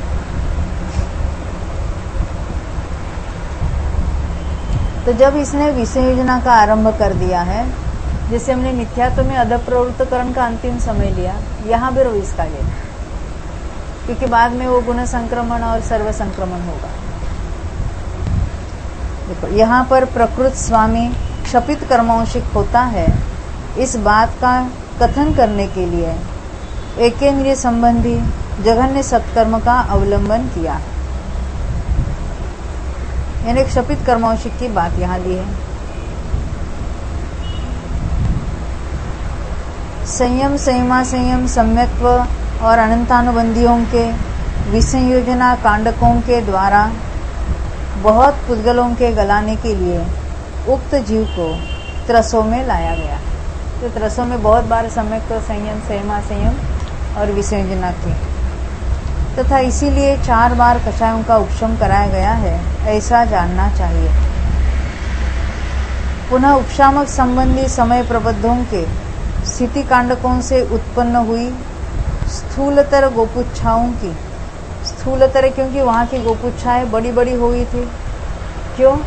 वहाँ विशुद्धि ज्यादा थी, वहाँ तो गुणश्रेणी निर्जरा भी चल रही थी, और वहाँ पर जो स्थिति कांडक घात हुए थे, उपशम श्रेणी चढ़ता है तो स्थिति कांडक घात वगैरह होते हैं। तो स्थिति कांडक घात से क्या होता है, ऊपर के स्थितियों का माल नीचे के स्थितियों में आ मिलता है और अधिक हो जाता है वहाँ पर। तो उससे उत्पन्न हुई स्थूलतर गोपुच्छाओं की अधस्थिति के द्वारा गलाने के लिए उसे एकेंद्रियों में पल्ले के असंख्यातवें भाग प्रमाण काल तक रखा है। यहाँ जो नीचे आई है गोपुच्छा, एकेंद्रिय में आने से उसका उत्कर्षण तो नहीं होगा, तो जो नीचे आई वो तो गलकर निकल जाएगा। अनंतर वहां से फिर भी त्रसों में आगमन स्वीकार के फलस्वरूप अतिशीघ्र सम्यक्त्व को प्राप्त कराया है, तथा वहां पर अनंतानुबंधियों की विसंयोजना कराने का फल भी उनका निस्सत्व करना है, यानी वो सत्ता में से ही नष्ट करना था। पुनः मिथ्यात्व में स्थापित करने का फल विसंयोजना के, विसंवो हुआ, विसंयोजना के, यो करना उसको, विसंयोजना के वश से यानी उसके कारण असद भाव को प्राप्त हुए अनंतानुबंधियों के सत्कर्म को उत्पन्न करना चाहिए। हमें अनंतानुबंधी का जघन्य चाहिए। एक बार विसंयोजना कराई है तो सत्ता ही नष्ट हो गई। तो पहली बार विसंयोजना में ही जघन्य स्वामित्व कहना था, नहीं, वहां तो पूर्व अवस्था का जितना था वो पड़ा था उसे। अब यहाँ पर पूर्व अवस्था का तो नष्ट हो गया। तो इसलिए कहते कि विसंयोजनावश से असद भाव को यानी उसको नष्ट हुई थी उसकी सत्ता, यहाँ पर उसका अवलंबन करना प्रकृति में उपयोगी नहीं है, ऐसी आशंका नहीं करनी चाहिए।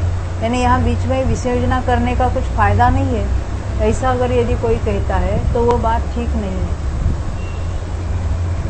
क्योंकि अनंतानुबंधियों के प्राचीन सत्कर्म का निर्मूल अपनयन करके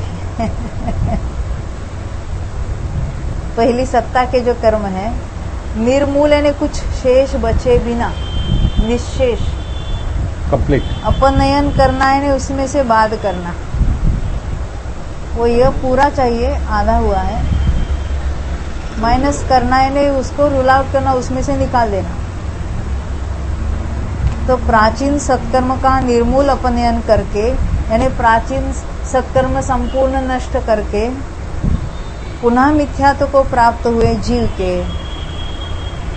अंतर्मूर्त प्रमाण नवक बंध के, यहाँ इसको नवक बंध कहा अनंतानुबंधी का,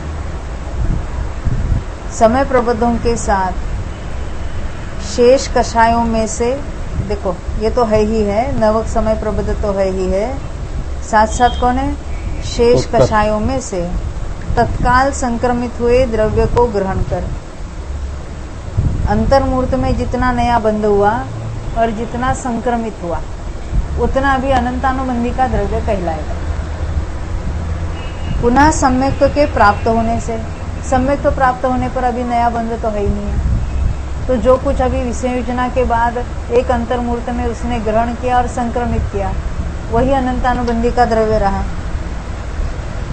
और उसका 2 छासर सागर काल तक पालन करने से विवक्षित द्रव्य के अत्यंत जघन्य रूप से संपादन करने में यानी उसको प्राप्त करने में, यानी उसका द्रव्य अत्यंत जघन्य हो जाता है, प्रकृति में उपयोगी पने की सिद्धि होती है। यानी ये जो विसंयोजना कराई है उसका फल क्या है, प्राचीन सत्कर्म नष्ट हुआ है। अंतर्मूर्त में सम्यक्त्व की प्राप्ति कराई, इसलिए क्या है, अंतर्मूर्त में जितना अनंतानुबंधी का बंध किया है प्लस और जो संक्रमित हुआ उतना ही द्रव्य इसके पास था। 2 छासर सागर में लगातार नीचे से गल जाएगा क्योंकि नया बंध तो है ही नहीं समय दृष्टि के। इस प्रकार 2 छासर सागर काल तक सम्यक्त्व का पालन कर जो अनंतानुबंधी कर्म को जघन्य करके उसके अंत में विसंयोजना करने के उद्यत हुआ है, उसके अधप्रवृत्तकरण के अंतिम समय में विध्यास संक्रम के द्वारा प्रकृत कर्मों का जघन्य प्रदेश संक्रम होता है। इसका भी विध्यास संक्रमण है। हमने देखा था ना 12 कषायों में कौन कौन से संक्रमण होते हैं, उद्वेलना मीनाचार सब, हाँ उद्वेलना नहीं होती, बाकी सब होती। यहाँ पर कौन सा हो रहा है, विद्या संक्रमण हो रहा है। बाद में गुण संक्रमण होगा, सर्व संक्रमण होगा। अधप्रवृत्त संक्रमण कब होगा, यहाँ अधप्रवृत्त करण की बात चल रही है, परंतु अधप्रवृत्त संक्रमण कब होगा, अनंतानुबंधी का अधप्रवृत्त संक्रमण। संयोजना करते हैं, संयोजना करेगी, जब भी जीव संयोजना करेगा तभी अंतर्मूर्त तक। अदरवाइज आप क्या कहते हैं? नहीं, एक मिनट है, पहले और दूसरे गुणस्थान में होगा ना, नहीं वहाँ पे तो विद्या संक्रमण होगा कि विद्या कैसे होगा, सम्य दर्शन के बिना विद्या संक्रमण कैसे होगा? अनंतानुबंधी क्या कहा इन्होंने, बंध की विच्युति होती है तब तक अधोपरोक्त संक्रमण होता है। ज्ञानावरण का कब तक होता है, 10वें तक होता है। ऐसे अनंतानुबंधी का बंध कब तक है, दूसरे तक है। तो पहले और दूसरे गुण स्थानों में अधप्रवृत्त संक्रमण होगा उनका। हमने देखा अधप्रवृत्त संक्रमण सभी कर्मों में होता है एक्सेप्ट मिथ्यात्व। तो अनंतानुबंधी का कब तक होगा? जब तक उसका बंध होता है। बाद में क्या होगा? चौथे में वगैरह विद्या संक्रमण होगा उसका।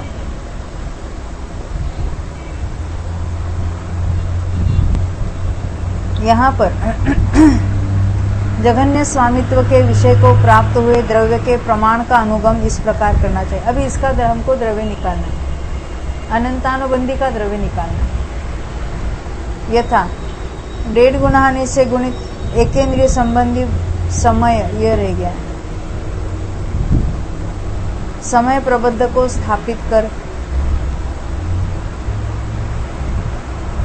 अंतर्मूल से भाजित अपकर्षण उत्कर्षण भागार से गुणित अधप्रवृत्त संक्रमण भागार से भाजित करने पर क्या करना है? एकेंद्रिय का समय प्रबंध डिवाइडेड बाय अपकर्षण उत्कर्षण भागार डिवाइडेड बाय अंतर्मूल, इतना किया।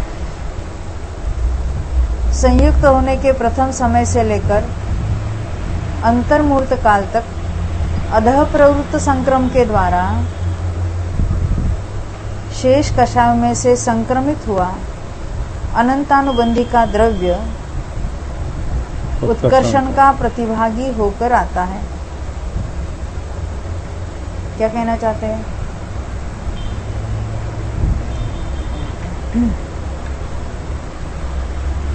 ये एकेंद्रिय संबंधी समय प्रबंध वगैरह वगैरह जो लिया है, हाँ, वो तो अन्य कषायों की बात है। उसके द्रव्य उसमें से अधप्रवृत्त संक्रमण होगा और अनंतानुबंधी में आएगा।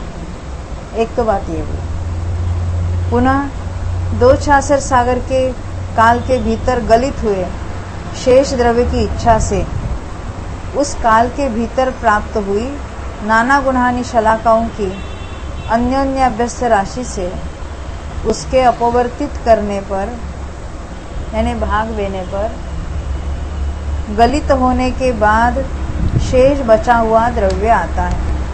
अन्योन्याभ्यस्त राशि से भाग देने पर क्या होता है? गलित होकर बचा हुआ द्रव्य आता है। पुनः उसमें से विध्यात संक्रम के द्वारा गए हुए द्रव्य की इच्छा से, ये विध्यात संक्रमण किसका चल रहा है और किस में चल रहा है? पर प्रकृतियों का अनंतानुबंधी रूप होना विध्यात संक्रमण है। उसको विध्यात कैसे कहेंगे यहाँ पर? और परत प्रकृति का अनंतानुबंधी में कैसे हो सकता है? क्योंकि विध्यात संक्रमण होने के लिए अनंतानुबंधी का बंध होना चाहिए था। यहाँ अनंतानुबंधी का विध्यात संक्रमण पर प्रकृति रूप से हो रहा है। बंधने वाली अन्य प्रकृतियों में अनंतानुबंधी जो सत्ता में है, प्रत्याख्यान उसके अन्य प्रकृति रूप संक्रमण हो रहा है। अनंतानुबंधी में से कितना अन्य कषाय रूप हुआ, इसको यहाँ विध्यात संक्रमण कहा गया। तो अनंतानुबंधी का विध्यात संक्रमण होकर अन्य प्रकृति रूप हो गया। वो उस द्रव्य की इच्छा से अंगुल के, नीचे का उकार स्पष्ट नहीं है वहां पर, अंगुल के असंख्यात वे भाग प्रमाण उसके भागार के द्वारा भाजित करने पर जघन्य स्वामित्व के विषय भाव को प्राप्त हुआ द्रव्य आता है। क्या क्या किया उन्होंने? पहले से पहले एकेंद्रिय संबंधी 1.5 गुणानी वो स्थापित किया। वहां उत्कर्षण अपकर्षण भागार डिवाइडेड बाय अंतर्मूल, उससे भाग दिया। और किससे भाग हुआ? अधप्रवृत्त संक्रम भागार से भी भाग दिया। क्या अधप्रवृत्त संक्रम से क्या हो रहा था? क्योंकि इसका तो द्रव्य नष्ट हुआ था। ये सारा हिसाब कर रहे हैं, अन्य कषायों के परमाणु के लिए कर रहे हैं। उसका इतना द्रव्य था, उसमें से अधप्रवृत्त संक्रमण के द्वारा अनंतानुबंधी में आ गया।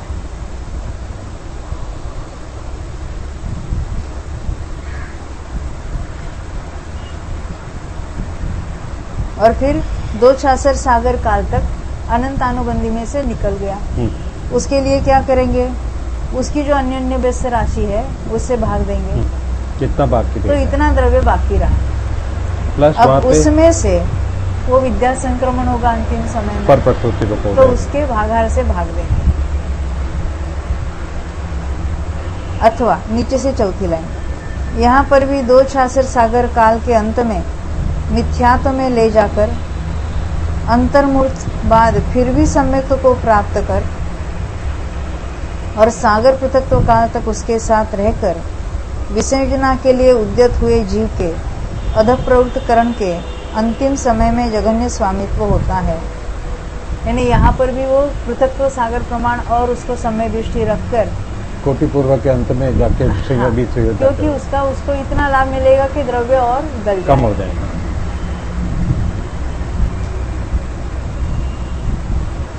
उसके जगन्य स्वामित्व होता है। इस प्रकार यह भी सूत्रकार का अभिप्राय इस सूत्र में गर्भित है, ऐसा व्याख्यान करना चाहिए। शंका, यह किस प्रमाण से जाना जाता है? यानी ये सूत्र में लिखा नहीं तो कैसे जानेंगे? उसका समाधान आगे कहे जाने वाले अल्पभूत्व सूत्र से जाना जाता है। उसकी उपपत्ति का कथन वहीं पर करेंगे। यानी वो अल्पभूत्व में जो कुछ उसका कारण बताएंगे वो वहीं पर उसकी चर्चा होगी।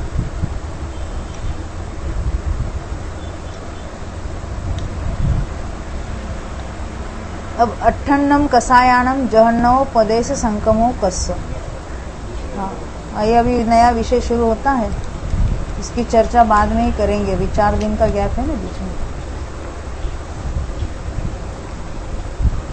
जावानी के ज्ञान ते सूझे लोकालो, सोवानी मस्तक नमो सदा